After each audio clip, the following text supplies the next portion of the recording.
Hello, listeners, and welcome to another episode of Cognitive Dissidence. As usual, I'm your host. I'm Jacob Shapiro. I'm a partner and the director of geopolitical analysis at Cognitive Investments. Joining me is Emre Doğru. We actually recorded this a couple of weeks ago for Emre's YouTube channel, so if you want to check that out, we'll leave a link in the show notes. It's a really good episode. We talk about the psychology of intelligence failures and also how to apply intelligence techniques to business, to investing, and how we think about using these tools in general in our own work. So it was nice to take a step back and think about the tools that we use to do this kind of research and analysis, and I hope you enjoy the conversation at that level. Otherwise, nothing else from me. Have a good Thanksgiving. Take care of the people that you care about. Cheers and see you out there. Hello and welcome to Strategy Floor. This is Emre Doğru from Istanbul, and here with me today is Jacob. Jacob is a good friend and a former colleague of mine, so Jacob, welcome to the show. For the listeners and watchers who are not very familiar with Jacob, Jacob is one of the most sought after geopolitical experts. After we worked together at Stratfor, Jacob worked as a director of geopolitical analysis at Geopolitical Futures. He then founded Perch Perspectives, where still he serves as a chief strategist. And he's also a partner at Cognitive Investments, where he applies his geopolitical expertise and skills to complex investment questions. So Jacob, welcome to the show, and it's great to have you here. Thanks, Emre. I don't know who I'm most sought after by, maybe by my 14-month-old, I'm not sure. And I'm also, we'll probably put this on my channels too. I'm happy to not have to introduce you and butcher your name. So thank you for having me. I appreciate it. Sure. Thank you very much. So obviously we're going to talk about the war that is still going on between Israel and Hamas. It has and it will continue to have significant consequences around the globe, and especially in the region. And you comprehensively discuss all these questions and issues in your podcast show Cognitive Dissidence. But our goal today is not to discuss the geopolitical aspects of the ongoing conflict, right? Rather, we are going to try to draw some strategic intelligence lessons for decision makers around the globe, be it for private sector or public sector. So in a way, we are going to use this conflict and the surprise attack by Hamas on Israel as a case study to dive deep into the matters such as intelligence analysis, how to construct the right mental models so that we can make better forecasts, how intelligence failures happen, and whether it's actually possible to make accurate forecasts in such a complex and uncertain world. So I think it's one of the things that everybody agrees on. It's a quite uncertain world. So what we're going to do here today is to understand how we can make better strategic analysis and high quality decisions. So I guess my first question to you is that it's quite popular in this part of the world, especially at the beginning of the conflict, is that whether you think that the surprise attack was intentionally or unintentionally maybe allowed by the Israeli government for political purposes. I know that sounds a bit like a conspiracy theory, but a lot of people were trying to understand what was going on. So I think that's my first question to you. Well, I guess, no, I don't think that the Israeli government intentionally allowed this terrorist attack for any political reasons. I think you can say that the Israeli government is indirectly responsible for it.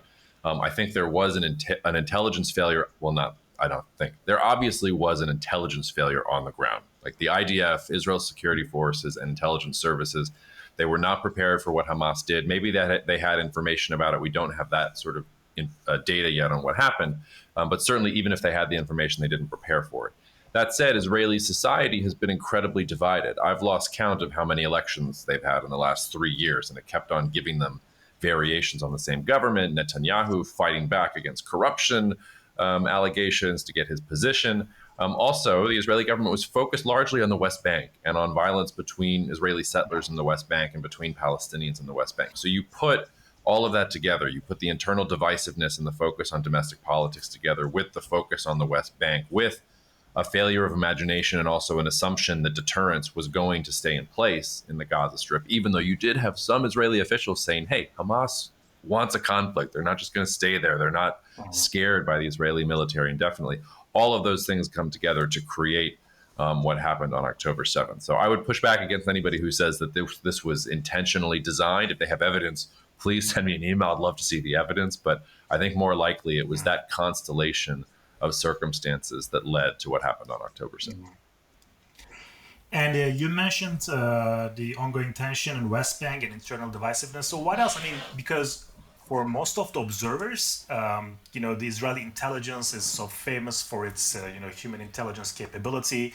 Plus, it also has, I assume, very advanced technological surveillance capabilities, right? So, I have been talking to people, and they're like, there is another, group of people who are saying that it's basically impossible to miss this. Such a small territory, Gaza, and there is, it's the sole almost raison d'etre of the Israeli intelligence apparatus to observe and monitor and predict and prevent any kind of attack or observe and gather all the intelligence pieces.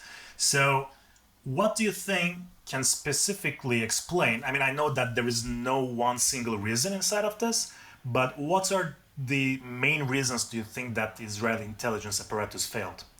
Well, people should, if people think it's so easy, they should try it themselves. First of all, this is not an easy job. And it's also the type of job where if you're wrong once, everybody's going to feel the consequences. So for all we know, Israeli security and intelligence officials got 99% of the previous plots, but the one plot that they let through kind of got pushed through. I mean, I'm being a little bit tongue in cheek there. But that's sort of the first response that I would say. But look, I bet that when Israel goes back and analyzes all the data, I'm sure they had all the information they needed to figure out what was going on the ground here with Hamas. The problem was probably not a failure of intelligence collection. In some ways, it was probably too much intelligence collection. They probably didn't have the humans or the AI chatbots or whatever they're going to use to sort through all the information that they had. There was a Wired article that I think I sent you that described what Israel has to do in the Gaza Strip, not as finding a needle in a haystack, but finding a needle in another pile of needles. How are you supposed to differentiate between all of these different threats? Now, that said, I do think that the broader failure here, I think, is a strategic one. And if we look at other intelligence failures, and maybe we'll talk about some other examples as we talk, all intelligence failures seem to share this one overarching strategic mistake. It's not about your inability to gather the information tactically. It's about how do you interpret that information and what is your worldview there. So I think in Israel's case here, I think the Israeli government said, you know what, Hamas has been deterred. They are afraid of the overwhelming military response that would come from the IDF if they tried to do something like this. We are much more powerful than them. We understand them. Like everything is going to be fine, and anything they're doing is just posturing, which, by the way, is the same thing that happened in 73. If you go back and read some of the declassified intelligence reports available in 73, even though Egypt was, amassing their armies on the border and Syria was engaging in military maneuvers and things like that, they had done that multiple times over the 2 previous years.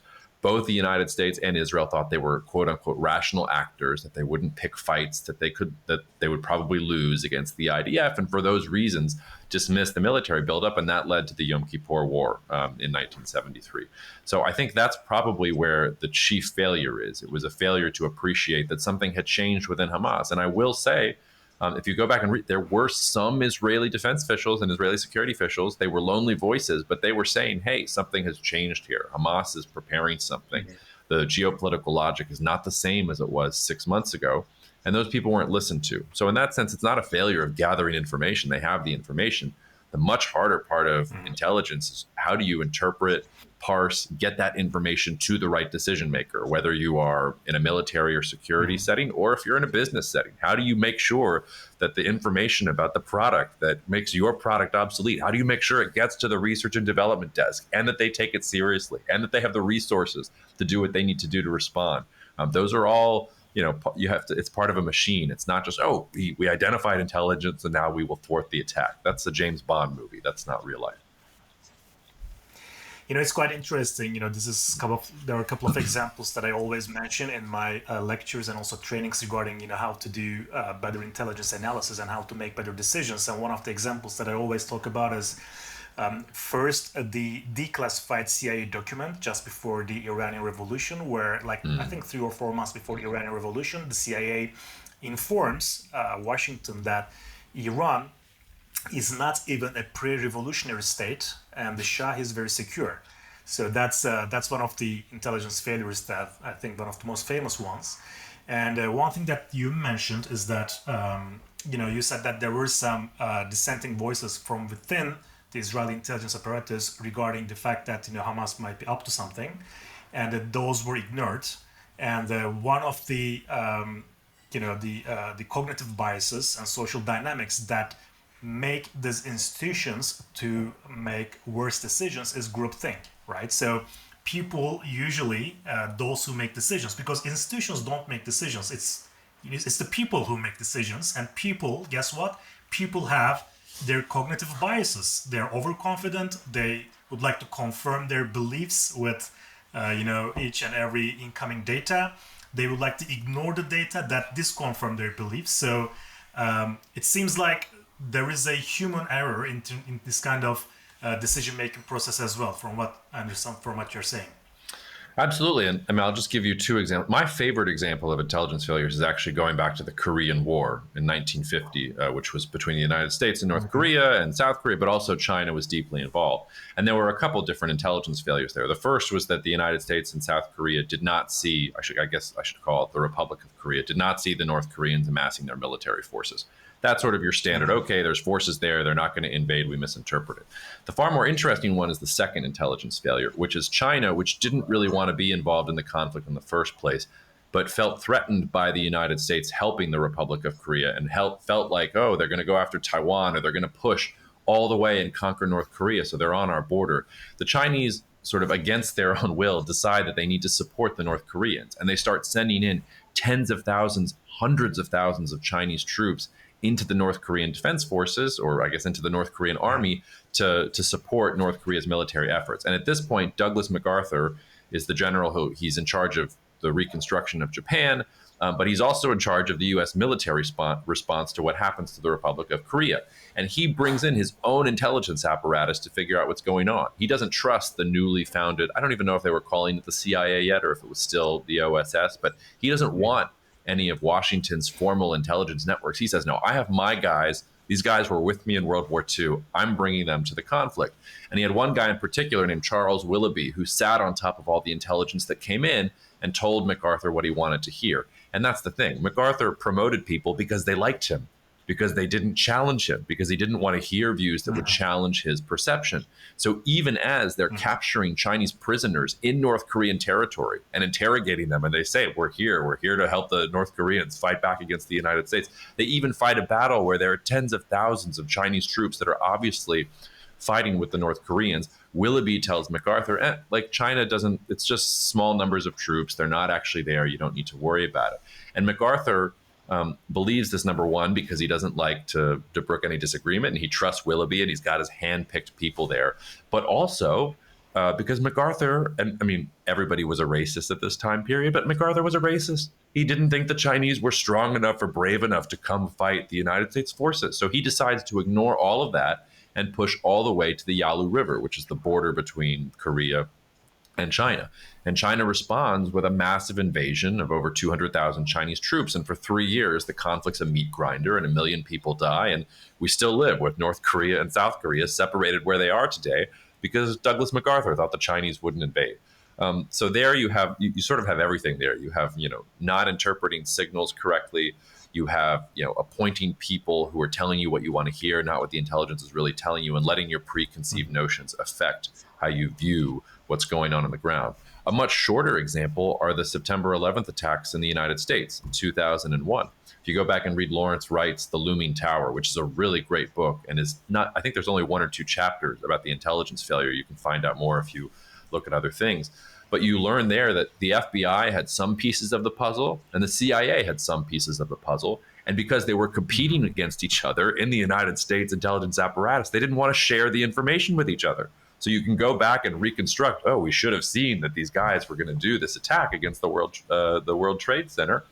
But because the FBI and the CIA were literally competing against each other, they didn't want to share the information together. So that goes now into cultural dynamics within an organization, that information gets siloed because it's precious to someone, or somebody thinks that the other person's going to ruin it, or all these other sorts of things. So there's so many cultural reasons that drive these intelligence failures, and ultimately it's unhealthy institutions are the ones that ignore information in front of them. I know of very, very few intelligence failures where people just ignored the information entirely, where they just pretended they were in a fairy tale world. No, it's usually human error. I think the interesting question in what you say is artificial intelligence going to change all this? If we had put the 9/11 data into ChatGPT, would ChatGPT have said, there's going to be a terrorist attack on September 11th? I don't know. I doubt ChatGPT is that good, but that might be where we're headed. Yeah. So, I also came across with a very interesting article written by Lawrence Friedman, the author of the book called Strategy. He's also professor of war studies at King's College. And his article is called Inside Israel's Intelligence Fiasco. Mm-hmm. And I just would like to quote him because I think the point that he makes is very much aligned with what you said, and it really captures an essential point. So he says that this is why the problem facing intelligence analysts is often described as one of joining the dots, seeing a pattern in disparate pieces of information that point to the danger ahead. This is always going to be a difficult exercise because the information is often incomplete, ambiguous, contradictory, and confusing.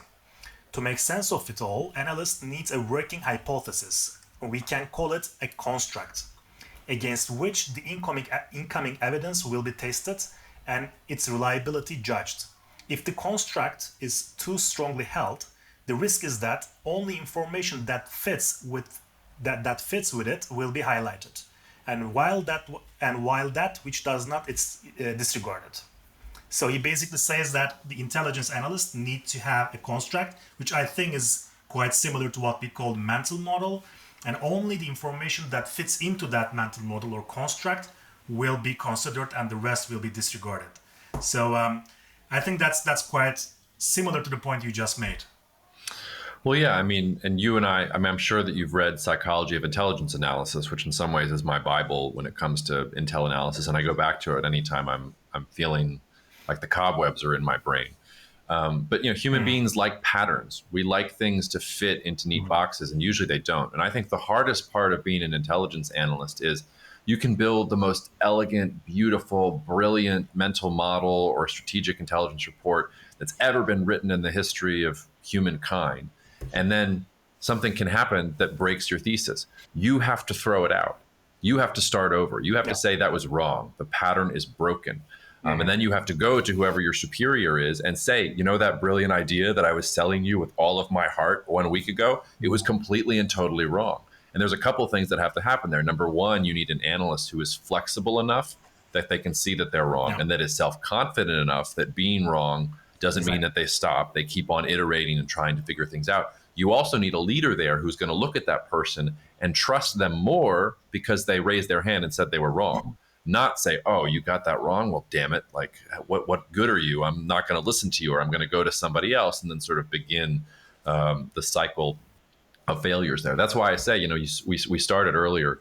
You asked, people say, oh, it's so easy. Didn't Israel have so much information about what was going on in Gaza? Yes, even when you have all the information, it's a really, really difficult job, and nobody is going to be correct 99% of the time.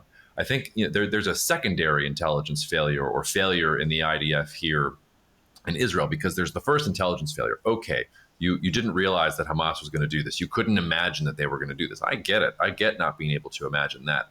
How Hamas is able to run around for days inside of Israel, and they don't have the security forces together. They don't have a plan for counteraction of an invasion. I mean, that part was sort of really mystifying to me, and I'm sure it was something that really affected the Israeli electorate too. I think it's one of the many reasons probably driving them to push back, because they're so afraid. I don't think we have proof of this, but I've been reading a couple different analysts who've been trying to explain Hamas's behavior in the last month or so, and most of them say Hamas did not expect to have this level of success. They thought that they were going to break in. They thought that maybe they'd get 100 hostages, maybe they'd kill some people. But one of the reasons for all of the brutality that was caught on video is because you have these Hamas fighters who enter Israel and they basically don't face any opposition. They're just running around, getting to do whatever they want and working out all the feelings of occupation and oppression and everything else that they've been feeling for the last couple of years. Does not justify it by any means, but you can sort of understand what the psyche is there. And for me, the bigger intelligence failure is that Israel couldn't communicate what was going on within the defense forces. The security forces couldn't get there in time. The stories in the day or two immediately after the attack are of individuals, putting on their old uniforms or getting their guns and going down there and trying to save people who are close to them before the IDF actually marshals a response. I forget how many days it took them to repel all of the Hamas fighters. So there's lots of elements to the intelligence failure in Israel itself. And regarding the wrong model that you just mentioned, I was also trying to understand how the Israeli intelligence was, constructing this wrong mental model, and thereby could not really consider the challenging data points against its mental model. And you, very, very rightfully said that, the good, confident analysts are able to challenge their own assumptions and what actually Lawrence Friedman says may be a working hypothesis, which should be tested against all incoming data. So when I was, trying to understand how this wrong model was persistent in the Israeli intelligence apparatus for a long time, I came across with Ehud Olmert's interview to, I think, Deutsche Welle, where he basically made the case that, look, Israel became too overconfident, and from an economic perspective, from an intelligence perspective, from a military strength perspective, the overconfidence of the Israeli public institutions and Israeli government led to complacency, which I think partially explains what you just said about not being able to analyze and understand the small pieces of information. And that complacency also led to, of course, intelligence failure. So overconfidence, complacency, and intelligence failure. Would you agree with that statement? I would, and I would add a little bit of color to it. Remember that Hamas is, I forget the exact year that Hamas is founded, but Hamas really begins to grow in power in the 1980s and the 1990s. And it does so with the tacit support of the Israelis, because the Israelis at this time want a counterbalancing force to Fatah and to the PLO. They're tired of dealing with Yasser Arafat. And they're saying, okay, great, we're going to divide the Palestinians. So now the Palestinians are going to be squabbling with each other. They're not going to be able to threaten Israel. That, by the way, happens. I mean, what happens between Gaza and Fatah in 2005, 2006, after the elections, that's basically a Palestinian civil war. And that's why you have Hamas in charge of the Gaza Strip and why you have Fatah in charge of the West Bank. But how deep an intelligence failure is that Israel actually had some hand in creating this monster and didn't understand what it was unleashing? And then I think you're exactly right. I think in part because Israel did play that hand, I think it completely underestimated Hamas, and it underestimates the agency and power of Palestinian actors. The theory for Israel was deterrence. So they carry out a terrorist attack, Israel retaliates tenfold. And it was sort of every time something happened between Hamas and Israel felt like it had to respond in a very, very aggressive way to reestablish deterrence. And then when they felt like they had reestablished deterrence, they go home, they do a ceasefire brokered by Egypt or somebody else, and that's that. And deterrence had just failed. Like Israel is living in a world where deterrence didn't work. And the ironic thing is, I'm not sure I see what they're going for right now. They're not trying now to strike back at Hamas so strong that Hamas will never do anything again. They say they're going to completely wipe Hamas off the map and set Gaza back. That's not a realistic goal. Hamas is a movement. It's an ideology. It's not something you're just going to destroy because you kill some of the top level leadership or because you destroy some tunnels. There was somebody on my podcast. His name is Jacek, he's a Pole who's a security expert there. And he remarked to me he was concerned about Israel's future because he saw a security establishment that was reacting with emotion, pure anger. You can understand why they're angry, but good security policy, good intelligence policy usually doesn't happen from a place of emotion. You usually have to get very cold and very sober and figure out what's next. And I think Israel is still in that emotional part of the conflict. I think you could argue that the intelligence failure continues today because Israel has not stopped and said, okay, the old way of doing things didn't work. Israel is not safe with the old way of doing things. They still think that the power of the IDF will solve the problem. And they haven't learned that, no, it can't. You have to have political solutions too. Mm-hmm. And I would like to, kind of switch to, from Hamas-Israel conflict to more like overall decision-making and the intelligence analysis discussion, and maybe draw some lessons for the business world as well. So, but before doing that, I was thinking about the construct and mental models, and you and I, we both worked with George Friedman, a geopolitical analyst and founder of Stratfor, where we really were focusing on what we were then calling as model-based intelligence, right? So you construct a model where you try to understand what kind of information needs to be true, what would need to be true for my analysis to be valid. And then with all data points, you start, kind of try to make sense of the things that are going on. If you are able to do that, you can observe a pattern or identify an anomaly and reach a conclusion, right? So that's what I remember from all these years working at with George. So can you please explain a little bit about that methodology and maybe a very powerful tool that we're using as constraints framework, where we would assume that actors jockey for power and try to achieve their objectives under the constraints that they're operating?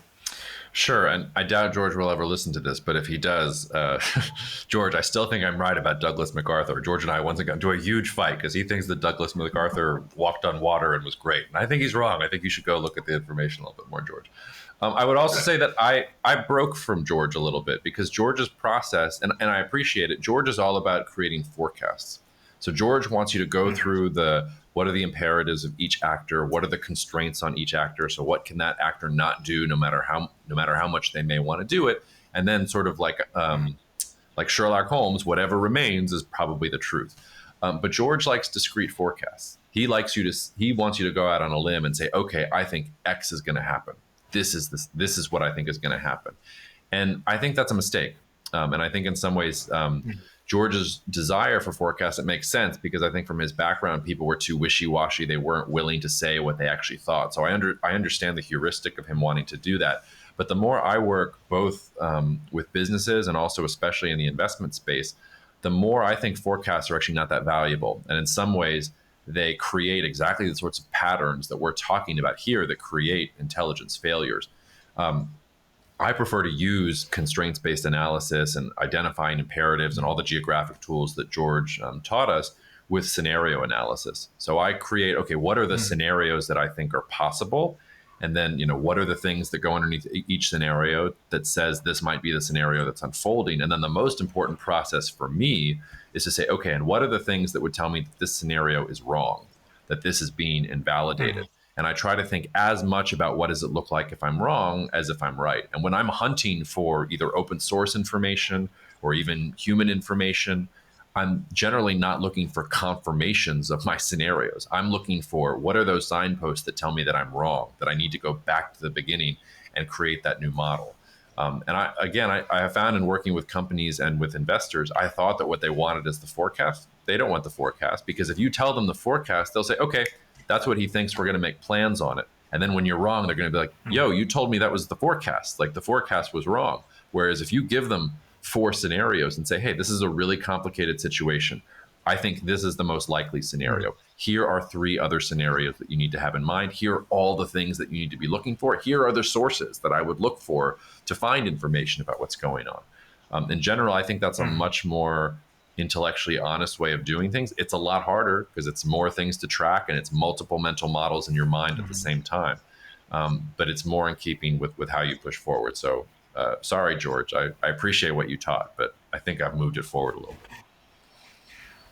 Well, I mean, it's always a good thing to build on our previous lessons and previous learnings and, improve our way of thinking and, making better decisions. So let's say if, it really caught my attention. So you said I start with constraints-based analysis and then I continue with developing scenarios in any given situation for let's say 2, 3, 4 scenarios. And then the most important thing, I would like to underline this, is that you are going out there and seeking information that could challenge your model, that could challenge your hypothesis, or maybe invalidate your argument. So that I think that is one of the most important things that a decision maker should be able to make, right? Because it's a really psychological thing. You should fight against your own ego, your confidence, because a lot of people don't want to prove themselves to be wrong.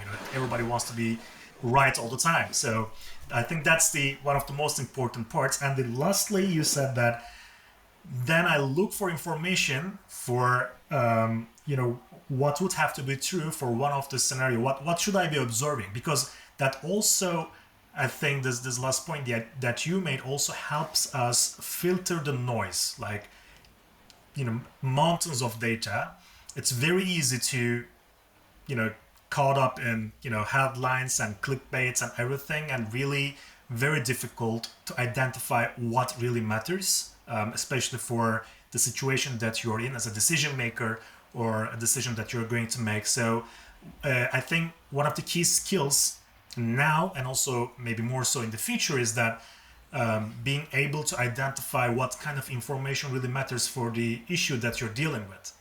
And you're suggesting that developing a couple of scenarios based on constraints is a good way to analyze information and make better decisions. Am I correct? I think it is. And I think that points to the hardest part of intelligence analysis today, whether you're applying it to business or investing or security matters, is the overwhelming amount of information we have to deal with. So if you go back to the 1950s, to MacArthur and the Korean War, to when the CIA is invented. The problem there is getting your hands on the information.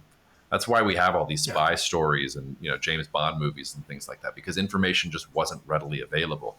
You fast forward to now, we have so much information that the job is really to sort through. I mean, you could spend your entire day, just reading open source information on one particular issue and not be any smarter at the end of the day. And maybe artificial intelligence and things like that will play a role in reducing that. But I think the challenge of intelligence today is how to deal with too much information. And exactly to your point, the way I deal with that is, all right, identify your scenarios, identify the things you're looking for, identify the sources that you generally trust, keep your mind open to others, but these are the places that you're probably going to find the information, and then be really diligent about not getting distracted, as you say, by the headlines or by whatever the New York Post said or things like that. And it's really, really difficult, and it requires a team of people. And it's why often, sometimes I'll work with potential clients and they'll say, all right, well, just give me the model and then I'll take it from here.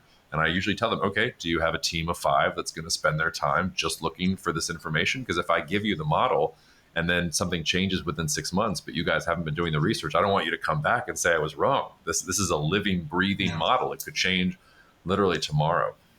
So I think that's the hardest part. And I'm optimistic that things like artificial intelligence will give us better tools to help sort through this and make it a little bit more digestible. But I think intelligence today is harder than it's ever been before, precisely because there's just so much that you have to digest while still staying flexible, while still being able to take a step back and look at the bigger picture. I mean, it's a really hard thing to go back and forth between in the weeds, strategic issues, in the weeds, strategic issues. It's not easy. No. And can you, I mean, you sort of did, but can you give us a more comprehensive example about how you use this methodology without, of course, disclosing your intellectual property, but how you use this methodology in a client's work? Let's say if a multinational corporation comes to you and asks about the political risks in a given country, or an investor comes with another question. Yeah, I can't speak about individual companies, but I can tell you about a specific example at the investment firm. So about a month or two before Russia invaded Ukraine, we were working internally to decide if there were any investment decisions that we could make to take advantage of what was going on. And I thought Russia was not going to invade. It wasn't my only scenario. I produced a couple different scenarios, but I said 70% chance was the probability that I put on it. I don't think Russia's going to invade. And I didn't think Russia was going to invade, number one, because I didn't think Russia could win. I thought Russia knew that it would be a failed war effort. Number two, I thought they were doing what they had done the last 5 times, where they had threatened invasion and done military exercises on the border, but it was all about politics. It was always going to move towards some sort of negotiation or some concession that they wanted from Ukraine or NATO or the United States.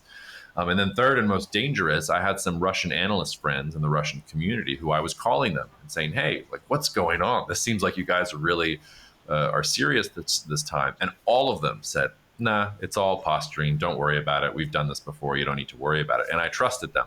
Rather than trusting the fact that they had mobilized 100,000 or 200,000 troops on the border, I said, no, my friends in Moscow told me that nothing's going wrong. Like, I can trust that. So you put all that together, we decided to buy Russian equities for our clients because we thought that the market was mispricing the risk quotient there. We thought that we could get some cheap oil and gas companies and mining companies and even some other companies within Russia for cheap. Now that sounds really bad, I'm very actually proud of this because that day that Putin came out, you might remember he came out to his National Security Council or whatever else, and I remember he embarrassed the intelligence official that he had there, and he talked about the Nazis in Ukraine and how Russia needed to go into Ukraine and defend, blah blah blah. I saw that speech, and I literally said, "Pardon my French. I hope your listeners don't care." I literally went, "Oh shit, I'm wrong." So I called a meeting for the investment guys, and I said, "Guys, sell the position. Like, I was wrong. The model is broken. I mean, maybe it'll turn out to be right in the end, but my scenario, it's broken. Like, I think that I'm wrong." And the investment guy, they're traders, so they were like, "Oh, well, the chart looks good. Are you sure you don't want to stay in it for a day or two and see what happens?" And I said, "Guys, no, I'm telling you, it's wrong. We invested in this on this model. I was wrong. My bad. We'll do an after action later, but sell the position." And we sold the position the next day, and the Russian stock markets closed 5 days later. And then you couldn't have sold the position if you didn't want to. So I had a couple different failures that gave me the wrong analytical conclusion, but the intelligence failure would have been if I saw Putin, saying that he was going to invade, and I had said, "Nah, I like my model." Your previous analysis. Exactly. I'm going to stick with it. So in some ways, I'm most proud. And we actually didn't lose that much on the trade because we got out early enough. There were other people that were speculating on that side too. So there's a real world example of how, A, I got something wrong analytically, but B, how you use that ability to see that you're wrong in order to make sure that you make the right choice for your clients. Wow, that's a great example.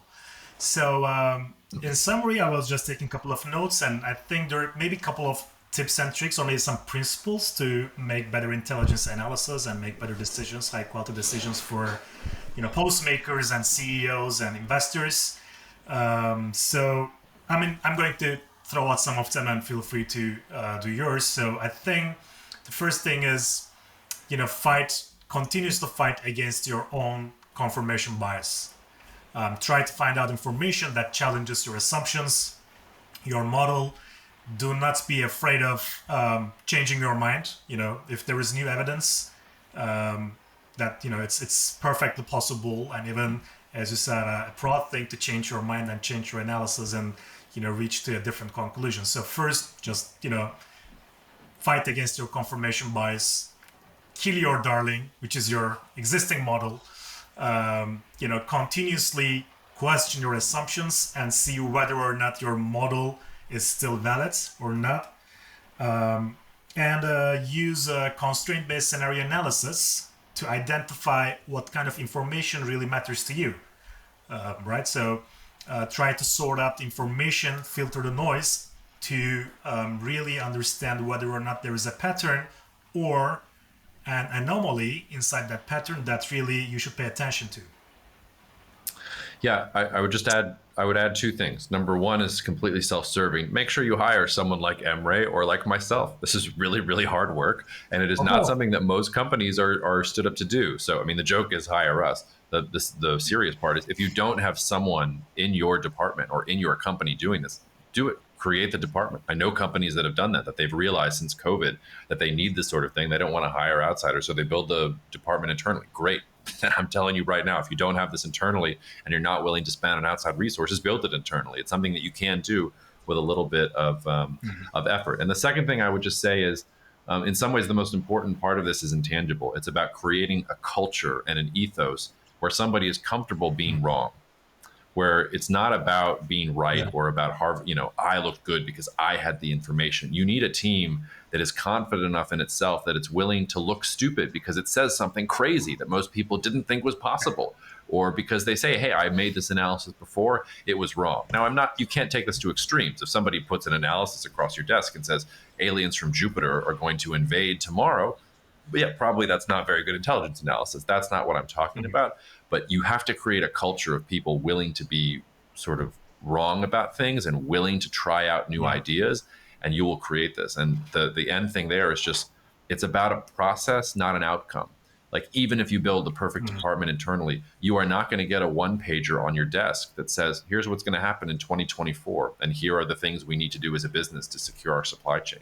What you're going to get is a messy sort of, all right, here's all this data, blah, blah, blah, blah, blah. But here are our mental maps. Here are our scenarios. Here's what we think is possible. And if something completely unexpected happens, you can then go back to those models and say, okay, what needs to be updated? What needs to be thrown out? How do we respond? COVID was a great example of that. No one predicted COVID, but the companies that were ahead on COVID were the ones that in December 2019 were telling their leadership, hey, something weird is going on in China. You should start thinking about what it means if China's cut off from global trade or something like that. That was something I sent to one of my clients in December 2019. I didn't predict the pandemic at all. Nobody predicted the pandemic, but my client trusted me enough and I trusted myself enough to know that I was reading some of the reports out of Wuhan. I was like, this is weird. And nine out of 10 times, the weird thing is going to turn out to be nothing. But the 1 out of 10 times is when people trust you. So those are my key takeaways. Yeah. Well, thank you. And, it was a very, very exciting and helpful discussion for me. And I'm sure that it was also the same for the watchers and listeners. And, we should do this again, maybe, work on some other case studies as well to really think about how we can have a more clear thinking in politics and business and investment environment, and how to improve our critical thinking and strategic decision-making skills. I'm here anytime you want, Emre, and I think, unfortunately, the world is going to give us plenty more opportunities and things to analyze. Sure. Okay. Thank you. Thank you so much for listening to the Cognitive Dissidents podcast, brought to you by Cognitive Investments. If you are interested in learning more about cognitive investments, you can check us out online at cognitive.investments. That's cognitive.investments. You can also write to me directly if you want at jacob@cognitive.investments. Cheers, and we'll see you out there. The views expressed in this commentary are subject to change based on market and other conditions. This podcast may contain certain statements that may be deemed forward-looking statements. Please note that any such statements are not guarantees of any future performance, and actual results or developments may differ materially from those projected. Any projections, market outlooks, or estimates are based upon certain assumptions and should not be construed as indicative of actual events that will occur. Cognitive Investments LLC is a registered investment advisor. Advisory services are only offered to clients or prospective clients where Cognitive and its representatives are properly licensed or exempt from licensure. For additional information, please visit our website at www.cognitive.investments. The information provided is for educational and informational purposes only and does not constitute investment advice, and it should not be relied on as such. It should not be considered a solicitation to buy or an offer to sell a security. It does not take into account any investor's particular investment objectives, strategies, tax status, or investment horizon. You should consult your attorney or tax advisor.